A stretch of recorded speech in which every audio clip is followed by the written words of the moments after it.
good afternoon, good morning, or wherever you're at in the world. My name is William Ruzich, and I'm here to talk about disinformation of OSINT on kind of a higher level.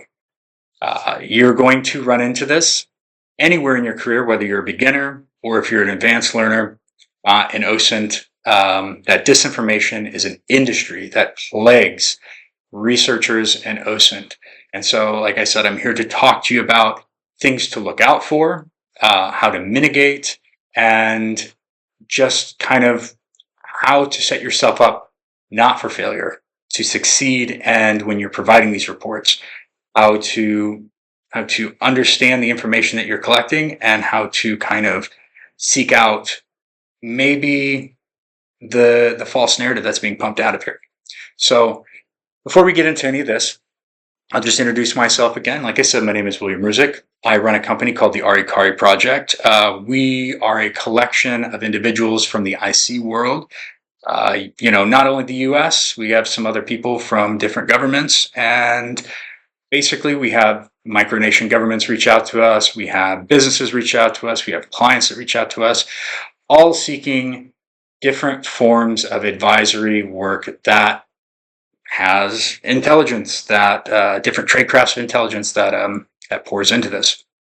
So I have different degrees that say that I paid a bunch of money for, that say that I'm qualified to do this, but I focus more on my field experience outside the classroom, because literally everything you learn in the classroom is you take it with a grain of salt and you apply it in a different way when you're out in the field. I specialize in human intelligence and open source intelligence. A little bit of SIGINT here and there when I get a chance to do so. Like I said, I've worked with micronation governments and I've worked with small businesses and certain individual clients, and I provided them with the information they need to then operate in the world and maybe solve their problems, or do business with another business, or create different policies to deal with other nations moving forward. So with that being said, let's dive into this. So before we can start, we have to understand disinformation in OSINT. The definition of disinformation, I'm going to read right off the slide here. Disinformation refers to false or misleading information. Deliberately, I put in bold there, to create and spread deception throughout individuals, public influence, and obscure the truth. Now, let's not mistake that with misinformation, which is kind of ignorance, is somebody being ignorant and spreading misinformation, not really knowing, not trying to cause malice. It's kind of like when you were a kid and your parents told you something like don't stare at the TV too long, you go blind, or something weird like that.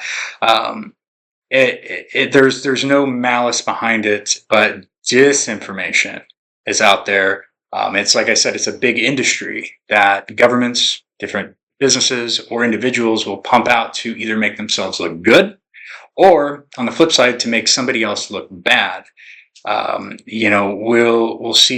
go through it and we'll kind of see, how it is spread and what apparatuses it is spread through manipulating data, using fake narratives, through influencers, submitting false paperwork to governments, submitting false press releases to the press, or just, flooding social media with false narratives all over the place. So now that we kind of understand kind of what disinformation is to misinformation, we can kind of dive into, the methods that are used of disinformation. So I guarantee when you're going to start off doing your OSINT research, it's going to be, you're going to punch some stuff into Google, looking up individuals, businesses, whatever. That's the first step of any OSINT analyst. It's 101 right there. So, you're going to see maybe fake websites, fabricated content, articles, documents, and all that kind of good stuff. Now, it's behoove you, and we'll talk about this in a couple other slides, of not taking all that for face value, because literally anybody nowadays can open up a website, put a little SEO behind it, and then pump that up on Google as much as they want to, and then you're going to see that, and you click on it and kind of start going down those rabbit holes, and then Another big one that, I've started seeing in the past 4 years is deepfake and synthetic media. So AI generated videos, images, audio. There's a really good one on the German, I think it was the German political parties. So the left put out, when I say left, put out a statement, an audio statement of them banning the right side of the party. And this went viral and it literally caused mayhem throughout the political atmosphere. And people were literally thinking that, oh my God, the left is making this illegal and started this whole crazy storm of stuff. And they had to do a lot of mitigation there. So that I see deep fakes and synthetic media, audios and imagery becoming more and more prevalent as we get more into AI. And then also the biggest one we've seen, and with elections and different news stories that have been going around, like botnets and troll farms and just coordinated campaigns. Russia is like one of the best ones at this, just pumping, social media, where people, not like the United States isn't as bad, but if you look at other countries outside of the United States that rely on social media for news, this can be very detrimental. And with these bot farms pumping false narratives and just horrible stuff all over the platforms to get people to believe that this is actually what's going on in their country. And it can also be really difficult for you as well as an OSINT analyst to kind of sift through all that, because there's so much garbage out there compared to how much truth is out there. Another one is data poisoning. So basically, individuals will do this to, make themselves look like they're a successful business owner. They have like 50 businesses out there that are filed under their name. Or this person or individual is trying to, hide their address. Maybe they submitted paperwork to go, oh no, I actually live here, but really they live over there. So they're trying to obfuscate, their data and say that I don't live here. So, that can be a negative thing, or it could be a positive thing if you're trying to, make yourself kind of hidden on the internet. And you'll see a lot of companies, a lot of governments, or a lot of individuals, they will do this to just obfuscate the data. And that's, again, behoove you as the OSINT analyst to kind of figure out, okay, we're at Z here. So how do we get all the way back to A and figure out where the actual source came from and how truthful is this data? And then kind of the last one, I kind of went from top, skipped one in the middle, but information laundering. So you'll get certain individuals that will reach out to people that are credible, such as like an influencer or somebody that has a very big public voice, and they'll give them this false narrative and they'll spout that out. And literally, so you'll go, oh, well, this person's very credible. Let's say Michael General Flynn, he's spouting QAnon kind of stuff. And people are like, well, this guy was a general. He was, someone that worked for DIA, so he must be credible. Like, he has all this information. So it's kind of, and you have, like I said again, it's sifting through all the crap that is being spouted off. And a lot of disinformation, starts with a grain or some forms of truth. And then they compile the lies on top of that. So you can kind of, people will sit there and go, well, there's truth to this. And then, so if there's this basis of truth, then how is the rest untrue? So that's kind of how a little bit of narratives are structured with that one. So let's move on from that now that we understand some of the methods. Let's see kind of the challenges you face with disinformation. So, like I said before, verification is very difficult. Distinguishing between fact and fiction, because of the methods they use of layering and just putting on so much icing on this cake that it's hard to dig through all the layers and then figure out what's actually true. Why did they file this? Why is this being said? Why did the media put this out? So it's always kind of it's digging until you want to bang your head against the wall, really. And sometimes it takes, different like tools to do this, but I always revert back to the manual method. And like I said before in the last slide, the sheer amount of volume of disinformation that is being pumped out that you yourself or your team has to go through and just discredit. But then not only when you discredit this, you should always keep that in the back of your head, be like, wait, why did we discredit this? And then what was the reason why this piece was pumped out? And then we'll kind of get into you as an intelligence analyst, that your cognitive bias play heavily into this. So say if you're researching a political party and you are the opposing political party, you're going to have these biases. So what you need to do is take yourself out of those shoes that you're already in. I know it's so difficult. I'm guilty of it as well. Taking yourself out of these shoes and putting yourself in a neutral position so that when you do write your report, it is unbiased.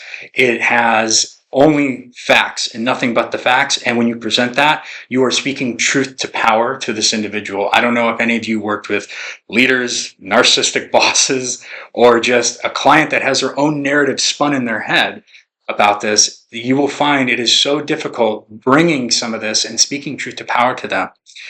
And also, like in those reports, if there's a little bit of, your biases in there, it might affect the reader in a way as well. So just remember that when presenting these reports, these can have a very different, it could just have an effect on the reader themselves.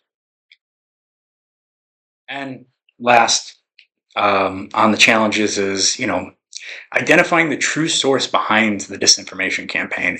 Now, these individuals, such as we'll say Russia, they go through extensive lengths to hide who they are. They want you to think that they're, Joe Smith that's sitting in Kentucky that is a patriot, and he is trying to get out all the information he wants to about how evil the Democratic Party is or how evil the Republican Party is, so that it's all about sifting through not only face value data, but actually raw data from the back end, if you can get access to that, such as IP addresses, metadata, the time that they logged on to, just the times that they posted. And there are other tools that you can look into to decipher this kind of this stuff, but we'll get into that in a couple of the slides moving forward. So detecting and mitigating disinformation in OSINT. This is a very, very important one, and it is probably going to drive you nuts by being able to sift through all this data, like I said, and once you get to the end of the road and figure out, this is false, and how many kind of false things that you have found, it will change your view on, what you're actually, just your everyday, everything that you're reading, everything that you come in contact with. So to start off, source verification, cross-referencing these sources, figuring out, is the person, credible? Is this source credible? It's all about figuring out credibility. And, some of these sources could be credible, but they could be made false under someone else's name. So always think that, and that kind of goes into behavioral analysis as well. This touches on kind of a little bit of human and whatnot. But, if this was created under some, a SOC account of somebody that's actually real, that's credible, does this follow their same behavior? Would this person actually post this? Would this organization actually post this? And then that makes you start to question, is this even real? Media forensics, when you're dealing with altered images and deep fakes, after a while, you start kind of seeing the canny valley kind of stuff behind it, but it's always good to have these tools. I listed some tools in the bottom on OSINT tools to understand this. So you can, it shows you kind of the manipulation of the metadata, the manipulation of the video, if there's different filters put on, blah, blah, blah. But this, like I said, it's starting to get harder and harder for the human, the human eye to see. But these tools are something that will help you figure this out.